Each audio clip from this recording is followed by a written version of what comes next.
Hey, cosmic warriors, spiritual skeptics, or just a random confused human. Welcome to another dimension. It's time to sit down with me, your reluctant mystic Michelle, coming to you from the void between worlds to talk about some really interesting metaphysical stuff. Who am I? Just a human who's been thrown into this place called Earth, who has a lot of questions, born with a whole bunch of gifts, but not a lot of answers. So what this podcast is going to do is explore some paranormal mysteries, energetic phenomena, and a lot of FML moments that have you questioning, what the hell are we doing here? So if you're spiritual or you're just really confused, this is the right place for you. So join me if you like riding the waves of the quantum ocean and getting really down deep into the WTF of what's going on here. Because, as I always say, they're legit. There's no way I signed up for this. So if you're ready for a wild ride, let's go. This episode is going to be a fun one. Or a weird one. Well, I think all these episodes are weird, especially if you're new to all this. But if you're listening, then you're my people. So yeah, let's get into it. I know I spoke about channeling some episodes back. Today, this episode is about to be about mediumship. Being a medium, right? Being able to see energetic entities that have passed on. I see dead people. Right? That's the phrase from The Sixth Sense. I see dead people. Now, growing up,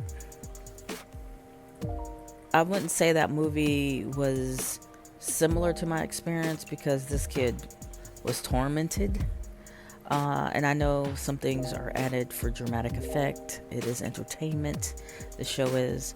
But I will say, and again, the rest of this episode is based off of my experience. So people with this gift, it represents in different ways. So I am expressing or speaking about my experience with it. But if you are a medium or you know somebody who is, they might experience things differently. So this is my experience with it.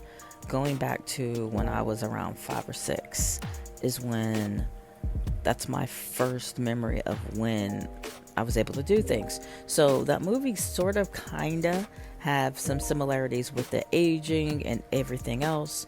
But there are very marked differences with my experience versus that movie. And again, the movie being entertainment. So my first experience or interaction with somebody who had crossed over was with my grandfather at my grandmother's house in good old Savannah. And I was trying to get everybody to see him. He was waving at me and no one saw him. In my frustration, there wasn't fear that no one saw him. It was frustration because I was seeing him clear as day and I was getting upset with everyone else because they weren't seeing him. Again, I'm 5, 6 years old. Okay, so it's not dawning on me that your grandfather has passed away, like, recently. Like, I believe it was in,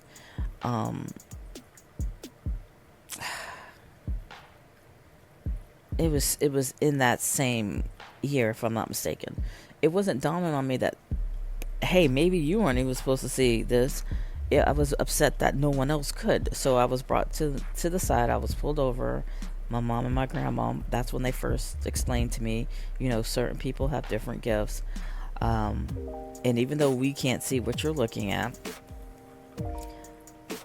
we don't disbelieve you. Because I was able to give them exactly what he was wearing and everything. So, but they also gave me some cautionary warnings that, everybody else is not going to receive this well. So when you have questions or see something, come talk to us. So I don't know at that moment if they thought, yeah, she has this gift of doing this, or maybe they thought I was hallucinating. I'm not quite sure yet. But That was my first experience.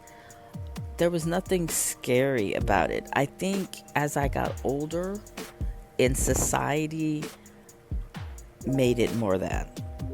So as time went on, I would say in my younger years, probably up until my my early 20s, my mediumship, I was able to see the entity to where it was, they would not come to me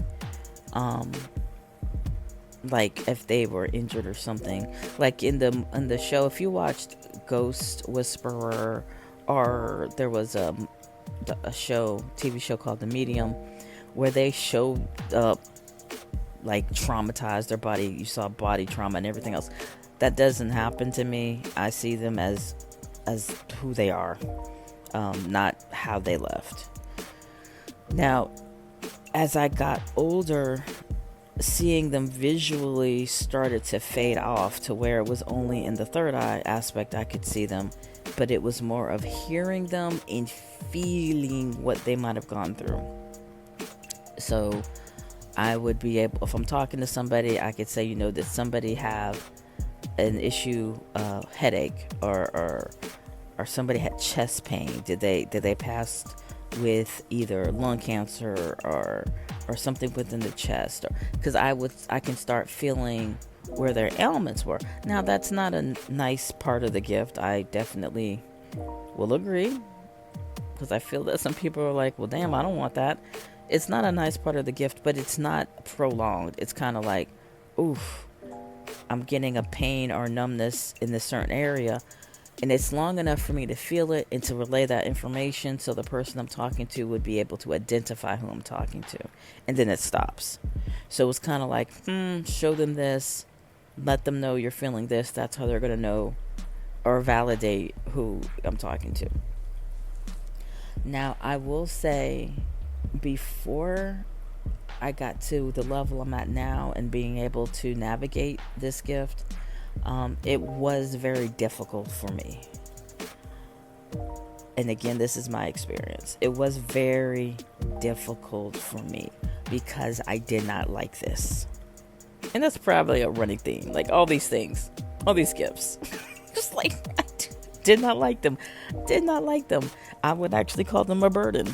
And I was actually calling them that up to recently, maybe a few years ago, where I literally stopped calling them a burden.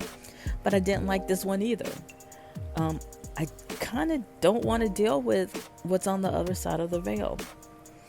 So, one experience was, and I think this was the one time where I was forced to deal with what I had. Because a lot of times I will see things, hear things, and I just choose to ignore it. And I'm very transparent with that.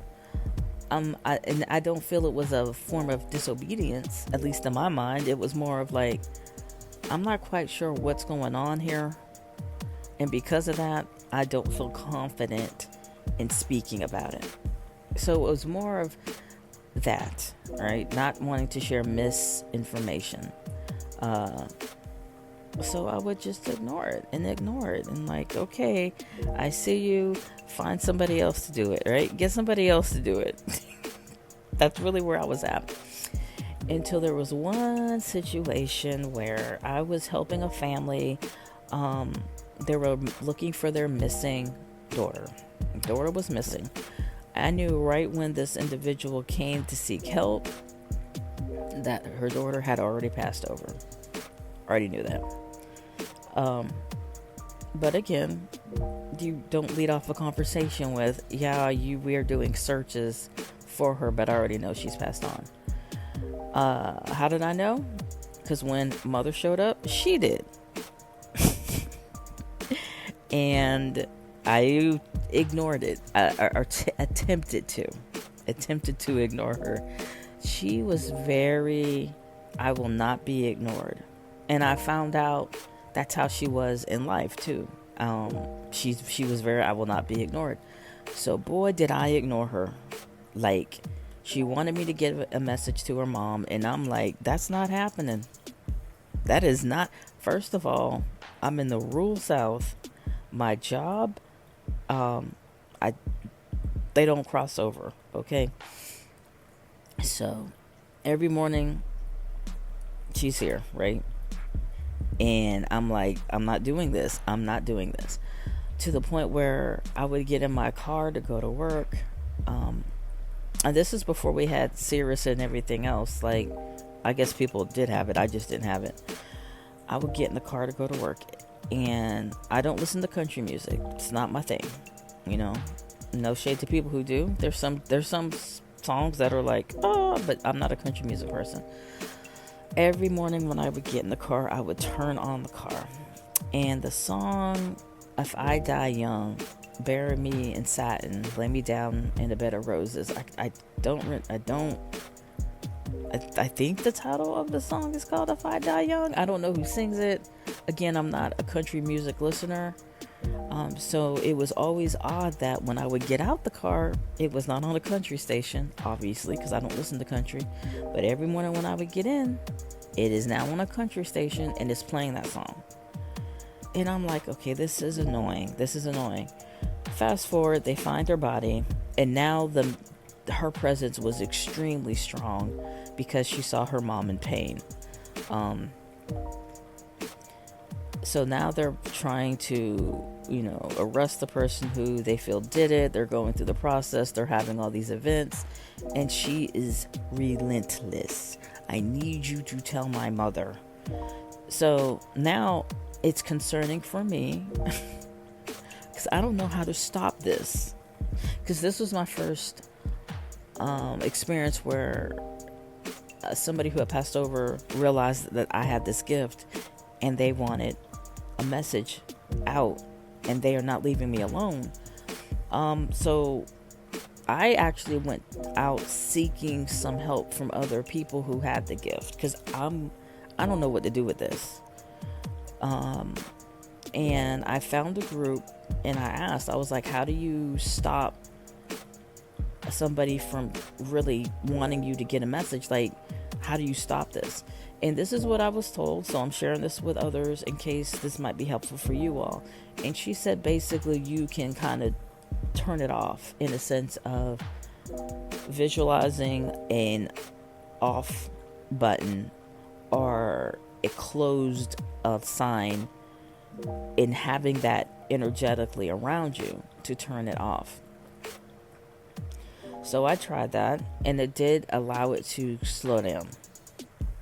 So again, it was a form of protection, and I'm still trying to learn these gifts at that point. So I really wasn't doing that level of protection and prayer work and everything else because I didn't think, honestly, that I needed it, right? I thought it was like, you just ignore whatever's happening and go on about your life.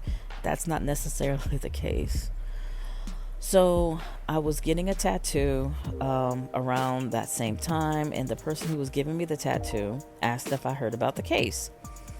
And this is how interesting how God works, right? And I was like, yeah, actually I'm working with the family on the case. And they said, oh, that's funny because her sister came in 2 days ago to get a tattoo of her.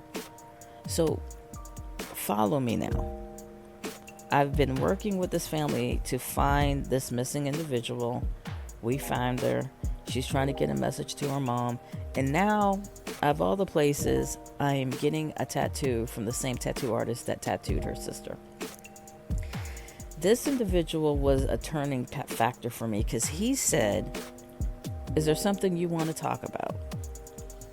So it's so interesting how people either get assigned to you to help you in your journey, or you find them, they find you.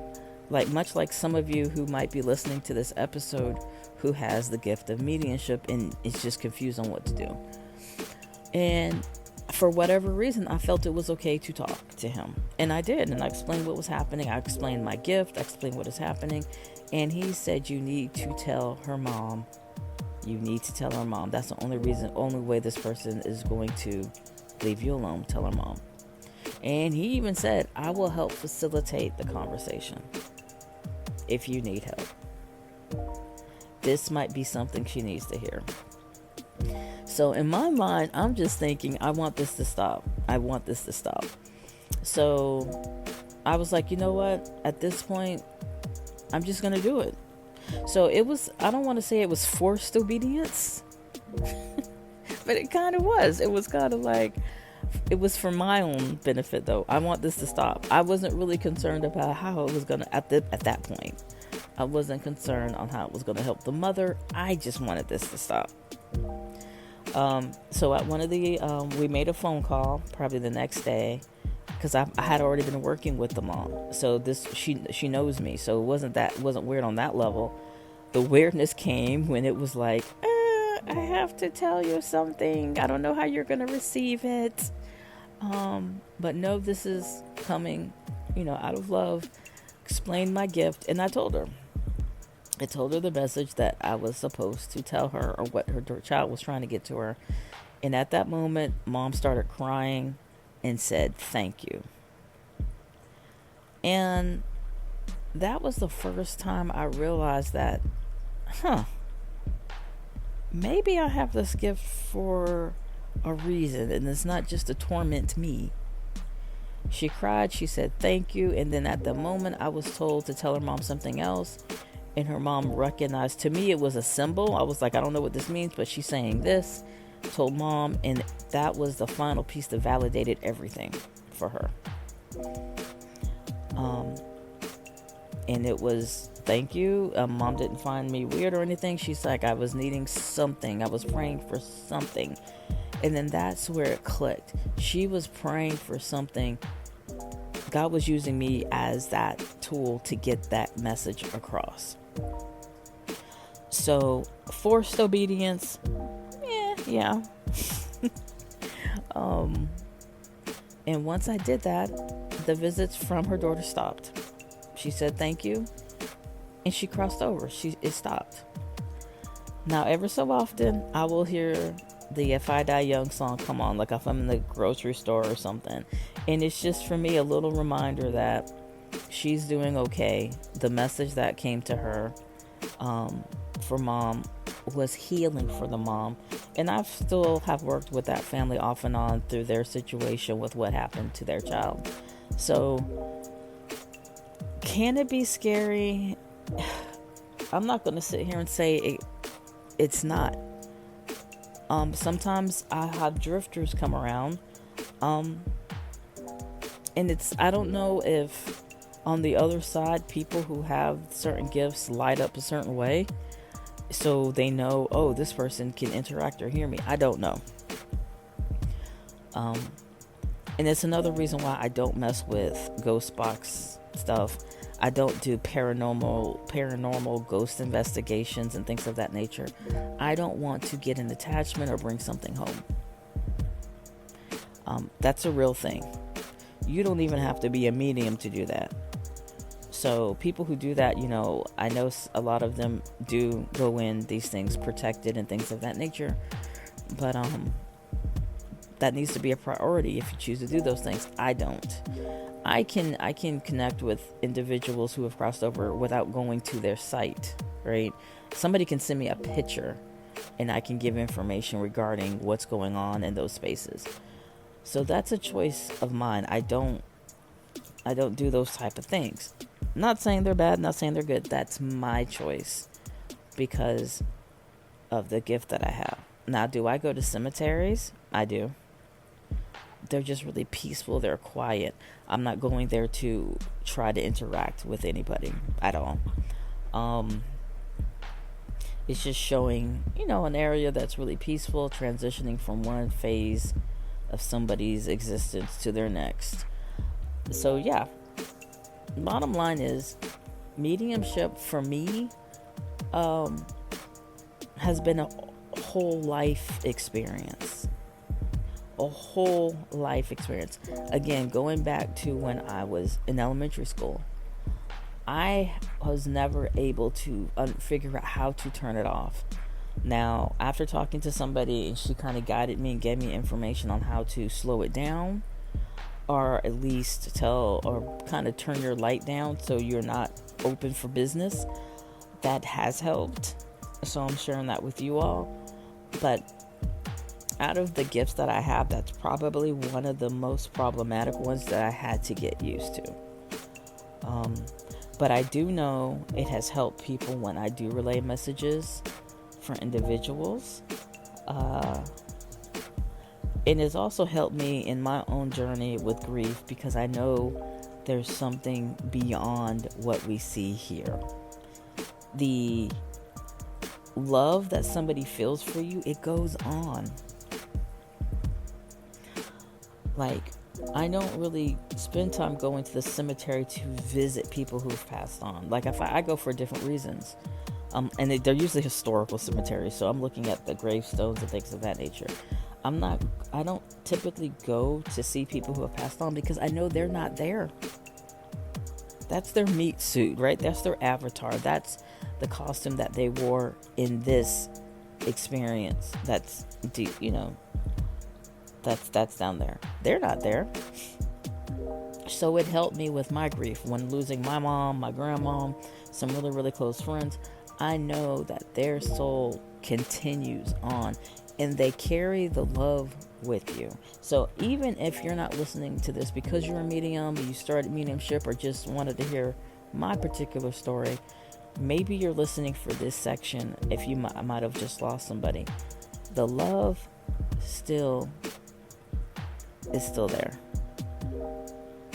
It goes beyond what we see in the here and now.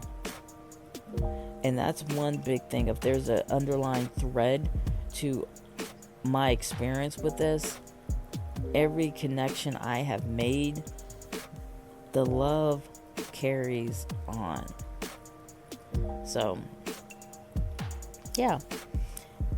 If you have had any experiences with this, you see dead people, I'm curious to see how other people's mediumship gift works. Do you see body trauma? Have you been able to turn it off when you don't want to interact with people? Have you been able to experience things and help somebody who's grieving heal? I just like to hear other people's experiences, because all I can give you is what I've experienced. And again, going back to everything is frequency. And when you put yourself into the frequency that's connecting to you, that's when you're able to get that information. So, yeah, I see dead people.